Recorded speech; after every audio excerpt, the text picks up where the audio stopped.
Assalamualaikum warahmatullahi ta'ala wabarakatuh. Pada kesempatan kali ini saya akan menjelaskan tentang Hospital Early Warning System atau sering biasa disebut dengan Early Warning System atau EWS. Izinkan saya sebelum saya menjelaskan tentang Early Warning System, saya akan memperkenalkan diri. Nama saya Nu'manuddin. Tempat tanggal lahir saya Bekasi, 7 Desember 1991. Pendidikan terakhir saya Diploma 3 Keperawatan di Stikes Karisma Karawang.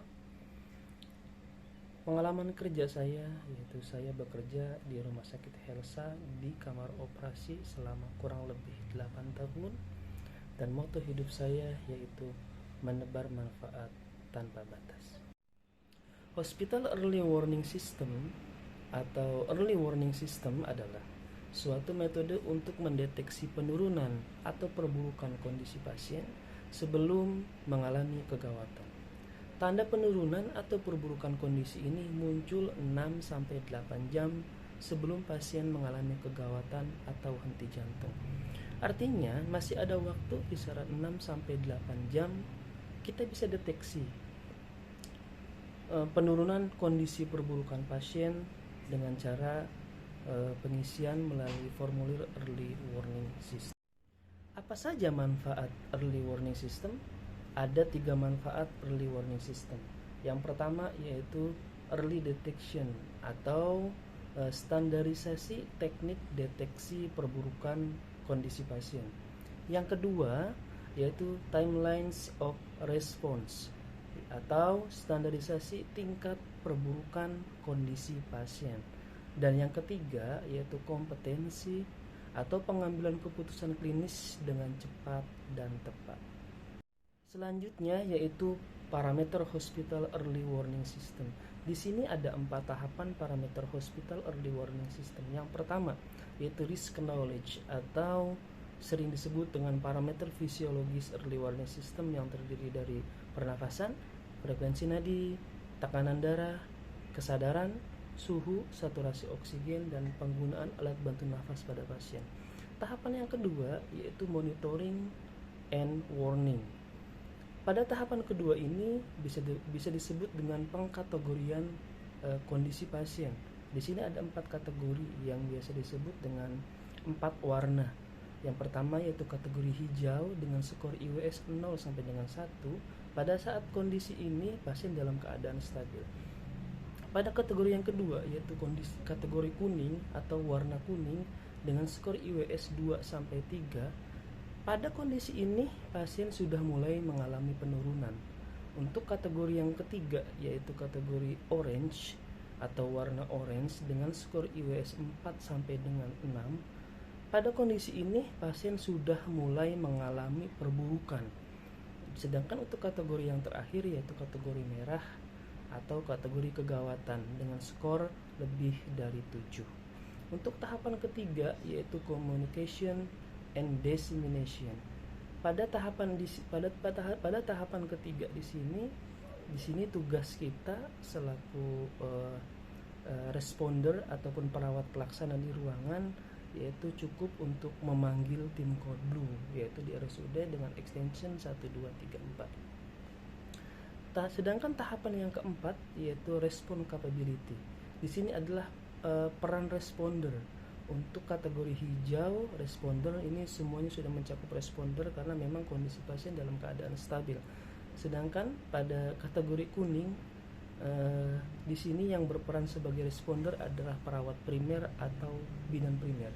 Sedangkan untuk kategori kuning atau kategori orange setelah kuning yaitu responder yang bertugas di sini adalah dokter jaga yang mempunyai kompetensi ACLS dan DPJP. Sedangkan untuk warna merah atau kategori merah, responder yang bertugas di sini adalah tim medis reaksi cepat ataupun tim code blue. Apa saja instrumen early warning system? Di sini ada 4 instrumen early warning system. Yang pertama yaitu dewasa, yang kedua pediatrik, yang ketiga neonatal, dan yang keempat obstetri.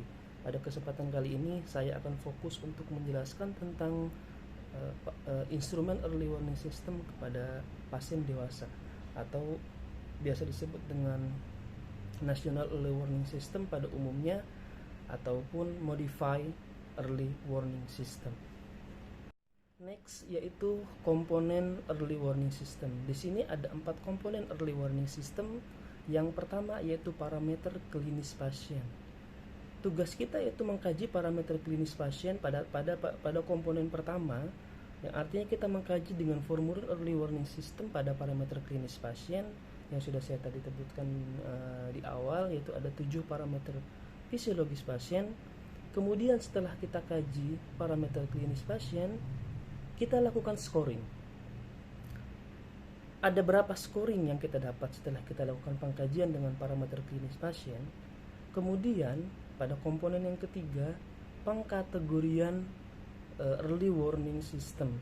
Setelah kita lakukan parameter klinis, kita kaji dengan parameter klinis pasien, kita scoring. Kemudian setelah dapat scoring IWS-nya, kita kategorikan pasien apakah dalam kategori hijau, kuning, orange, atau merah. Untuk apa? Untuk ke fase selanjutnya, yaitu algoritma IWS. Setelah kita mendapatkan kategori pasien pada saat kita melakukan pengkajian,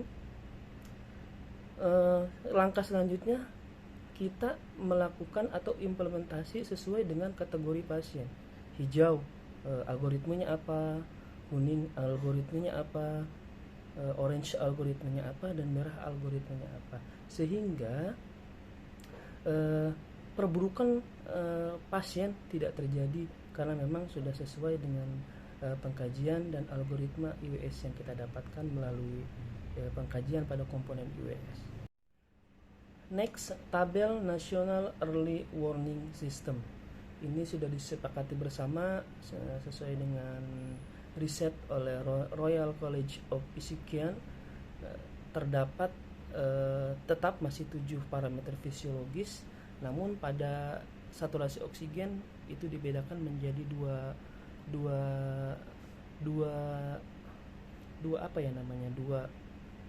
dua keadaan klinis pasien, yang artinya jika pasien menderita penyakit paru obstruksi kronis, itu beda pengkajian menggunakan parameter fisiologis yang berbeda, di mana letaknya hanya di saturasi oksigen saja.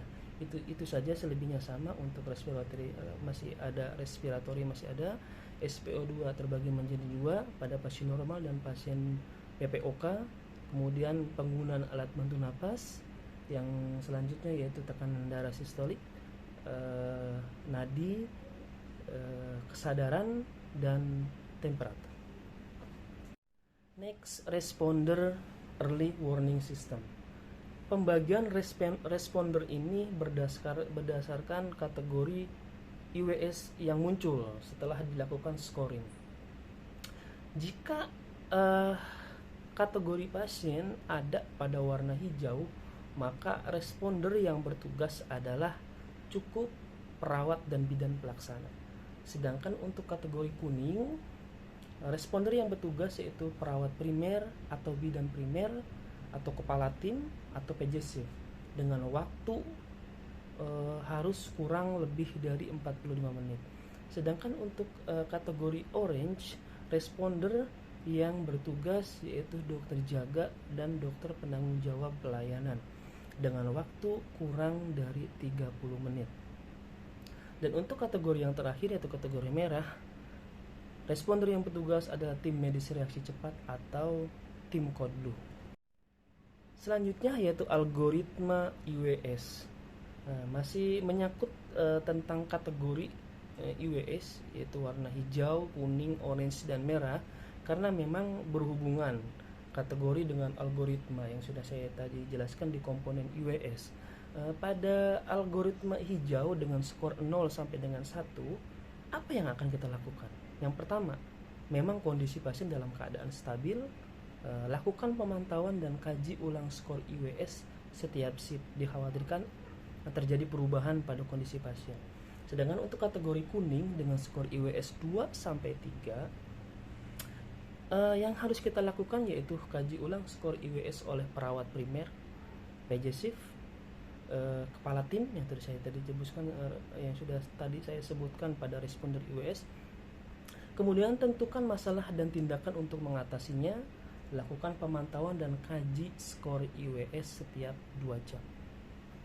Untuk kategori orange, implementasi yang akan kita lakukan yaitu kaji ulang skor oleh perawat primer atau PJSIP atau Katim, diketahui oleh dokter jaga dan dokter penanggung jawab pelayanan. Lakukan pemantauan dan kaji skor early warning system setiap 1 jam. Pertimbangkan alih rawat ke ruang ICU. Dan untuk kategori merah, implementasi yang kita lakukan yaitu aktifkan kode untuk extension di RSUD Karawang, yaitu ketik 1234. Kemudian dokter jaga dan DPJP hadir di samping pasien jika memungkinkan dan memang harus sesuai dengan algoritma. Kemudian lakukan pemantauan kondisi pasien selama proses resusitasi berlangsung. Untuk algoritma IWS sesuai dengan RSUD Kabupaten Karawang sudah saya lampirkan di bawah ini.